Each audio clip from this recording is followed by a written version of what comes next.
Hi friends, அனைவருக்கும் வணக்கம். இன்றைக்கி நம்ம என்ன பார்க்க போகிறோம் அப்படின்னா, செவ்வந்தி ரோஸ் வச்சு சிம்பிளாக ஊசி நூலை வச்சு மாலை கட்டுறது எப்படி அப்படிங்கிறதான் பார்க்க போகிறோம் ஃப்ரெண்ட்ஸ். வாங்க பார்க்கலாம். நான் மாலை கட்டுறதுக்கு ஒரு நூல் பண்டலும் ஸ்டிச்சிங்கில் தையலை பிரிக்கிறதுக்கு யூஸ் ஆகும் பார்த்தீங்களா, அந்த நீடிலும் எடுத்திருக்கேன்.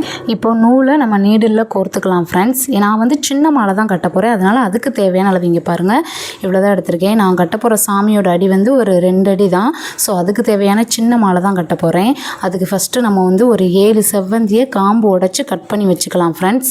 பாருங்கள், நான் ஒரு 7 செவ்வந்தியை காம்பு உடைச்சி கட் பண்ணி வச்சுக்கிறேன்.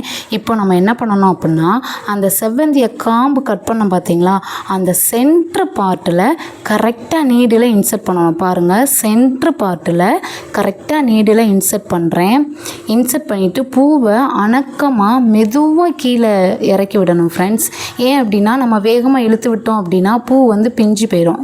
இறக்கி விடும்போது பாருங்கள், நான் கொஞ்சம் நூல் விட்டுட்டு தான் இறக்கி விட்டுருக்கேன். எதுக்காக அப்படின்னா, ஃபைனலாக நம்ம 2 பக்கமும் ஜாயின் பண்ணுறதுக்காக இவ்வளோ தூரம் நூல், ஒரு 2 இன்ச்சு நூல் விட்டுட்டு தான் பூவை வச்சுருக்கேன் பாருங்கள். அதே மாதிரியே இப்போ மறுபடியும் நம்ம இன்னொரு பூவை வச்சுருக்கலாம். பாருங்கள், காம்பை கட் பண்ண சென்ட்ரு பார்ட்டில் நீடில் இன்சர்ட் பண்ணி பூவை மெதுவாக அணக்கமாக கீழே இறக்கி கொண்டுட்டு வாங்க ஃப்ரெண்ட்ஸ். பாருங்கள், மெதுவாக கொண்டுட்டு வாங்க. இப்போ அதே மாதிரியே அடுத்தடுத்த பூவையும் கரெக்டாக காம்பு கட் பண்ண சென்ட்ரு பார்ட்டில் வச்சு நம்ம கரெக்டாக கோர்த்து எடுத்துக்கலாம் ஃப்ரெண்ட்ஸ்.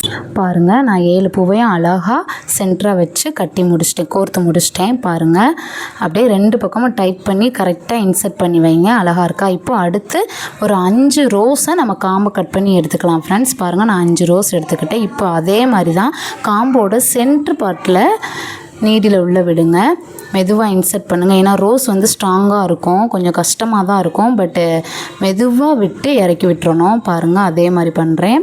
சென்ட்ரு பார்ட்டில் நீடில் விட்டு மெதுவாக எடுத்துக்கிட்டேன். இப்போ அதே மாதிரியே 5 ரோஸையும் நான் 1 பை 1 கட்டி எடுத்துக்கிட்டேன். பாருங்கள், இதையுமே கொஞ்சம் நம்ம டைட்டன் பண்ணி பாருங்கள், மேலே ரோஸ் பக்கம் கீழே செவ்வந்தி பக்கம் கொஞ்சம் டைட்டன் பண்ணுங்கள். அடுத்து ஒரு 3 செவ்வந்தி எடுத்துக்கோங்க. அதையும் அதே மாதிரி காம்பு கட் பண்ண சென்ட்ரு பார்ட்டில் வச்சு கரெக்டாக இறக்கி விட்டுக்கோங்க. அதே மாதிரி 3ஐயுமே கட்டி முடிச்சுருங்க.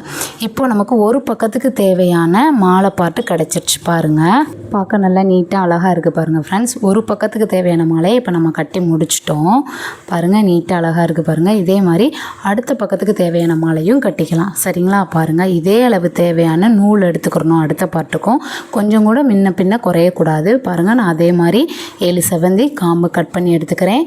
நூலும் அதே அளவு கோர்த்து வச்சுக்கிறேன். செவ்வந்தி அதே மாதிரியேவும் காம்பு கட் பண்ண சென்ட்ரு பார்ட்டில் வச்சுட்டு பாருங்கள், 7மே கட்டி முடிச்சிட்டேன். அடுத்தது 5 ரோஸ் எடுத்துக்க போகிறேன்.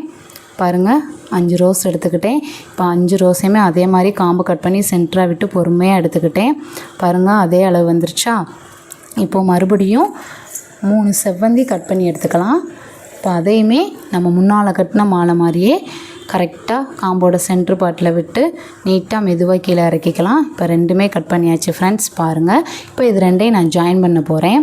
பாருங்கள், 2 பக்கமும் மேலேயும் கீழே நூலை கட் பண்ணியாச்சு. கட் பண்ணிவிட்டு மாலை சாமிக்கு மேல் பக்கமாக இருக்கணும், அதனால் அதை கரெக்டாக பார்த்து நீங்கள் முடிச்சு போட்டுக்கோங்க. எந்த பக்கம் சாமிக்கு மேல் பக்கமாக இருக்கணும் அப்படிங்கிறத பார்த்து முடிச்சு போட்டுக்கோங்க.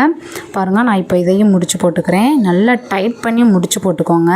நல்லா எவ்வளோ டைட் பண்ண முடியுமோ அவ்வளோ டைட் பண்ணுங்கள். மினிமம் ஒரு 3 முடிச்சு போட்டுட்டு அந்த நூலை கட் பண்ணிக்கோங்க. இப்போது நமக்கு தேவையான மாலை ரெடிங்க. பாருங்கள், அழகாக இருக்கா? 2 பக்கமும் ஈவனாக வந்திருக்குதா? இப்போ இதுக்கு தேவையான கொஞ்சம் ரெடி பண்ண போகிறோம். சரியா? அழகாக இதுக்கு தேவையான கொஞ்சம் ரெடி பண்ண போகிறோம். இது சின்னதாக ஒரு 5 பூ மட்டும் வச்சு நம்ம சின்னதாக கட்டிக்கலாம். அதுக்கு தேவையான நூல் எடுத்துருக்கேன். பாருங்கள், கொஞ்சம் கீழே கலர்ஃபுல்லாக டிஃப்ரென்ஸாக பண்ணிக்கலாம். அதனால நான் 2 செவ்வந்தி, 2 ரோஸு, 2 எல்லோ செவ்வந்தி இந்த மாதிரி கலராக வச்சு கட்டிக்க போகிறேன். பாருங்கள், நான் தேவையான 5 பூ எடுத்துக்கிட்டேன். இப்போ அதே மாதிரி பாருங்கள், இப்போ நம்ம ரோஸை கீழ் பக்கமாக வைக்க போகிறோம். ஏன் அப்படின்னா, குஞ்சத்துக்கு பூவு கீழே கவுந்தாக்கில் இருக்கணும். அதனால ரோஸோட உள் பக்கமாக சென்ட்ரு பார்ட்டில் நீடில் இன்சர்ட் பண்ணி வெளியில் எடுக்கணும். சரியா? பாருங்கள், நான் கரெக்டாக சென்டரில் விட்டுருக்கேன். பாருங்கள், தெரியுதா? கேமரா நல்லா தெரியுதா? கரெக்டாக சென்டரில் விட்டுருக்கேன். பாருங்கள், அதே மாதிரி செவ்வந்தியும் கரெக்டாக விட்டு எடுத்துக்கோங்க. இப்போ நமக்கு கொஞ்சம் அழகாக கிடச்சிருச்சு. பாருங்கள், பாருங்கள். இப்போ பின்னாடி கொஞ்சம் நூல் விட்டு பூவு கீழே விழுந்துடாத அளவுக்கு நாட் போட்டு கட் பண்ணிக்கணும், நூலை கட் பண்ணிக்கணும். பாருங்கள், நாட்டோடு நான் கட் பண்ணுறேன். முன்னாடியும் கொஞ்சம் நூல் விட்டுருப்போம். இதை வந்து இப்போ நம்ம மாலையோடு சேர்த்து கட்ட போகிறோம். கொஞ்சம் பாருங்கள், அழகாக கலர்ஃபுல்லாக இருக்கா. இப்போ பாருங்கள், நம்ம மாலையோடு கட்டி மாலையை கம்ப்ளீட் பண்ண போகிறோம். கொஞ்சத்தை நல்லா டைட்டாக மாலையோட கீழ் பக்கமாக இழுத்து பிடிச்சி டைட்டாக கட்டிக்கோங்க. பாருங்கள், அழகாக இருக்கா. கொஞ்சத்தை மாலையோட எவ்வளோ டைட்டாக கட்டணுமோ அவ்வளோ டைட்டாக கட்டிக்கோங்க ஃப்ரெண்ட்ஸ். டைட்டாக கட்டிட்டு அந்த நூலை கட் பண்ணிக்கோங்க. இப்போ பாருங்கள், மாலை நல்லா நீட்டாக அழகாக ஈவனாக வந்திருக்கு பாருங்கள். சூப்பராக இருக்கா. இதே மாதிரி தான் நான் கட்டின சாமி வந்து 2 அடி தான். அதுக்கு தேவையான அளவு நான் எடுத்திருக்கேன். நீங்கள் கட்டுறது உங்களோட சாமியோட சிலை என்னவோ அதுக்கு தேவையான அளவு எடுத்து கட்டிக்கோங்க. சேம் ப்ராசஸ் தான். ஓகே ஃப்ரெண்ட்ஸ், இன்றைக்கி நம்ம கட்டின மாலை புரிஞ்சிருக்குன்னு நான் நினைக்கிறேன். வீடியோ பிடிச்சிருந்தா சப்ஸ்கிரைப் பண்ணிக்கோங்க, லைக் பண்ணிக்கோங்க, கமெண்ட் பண்ணுங்கள்.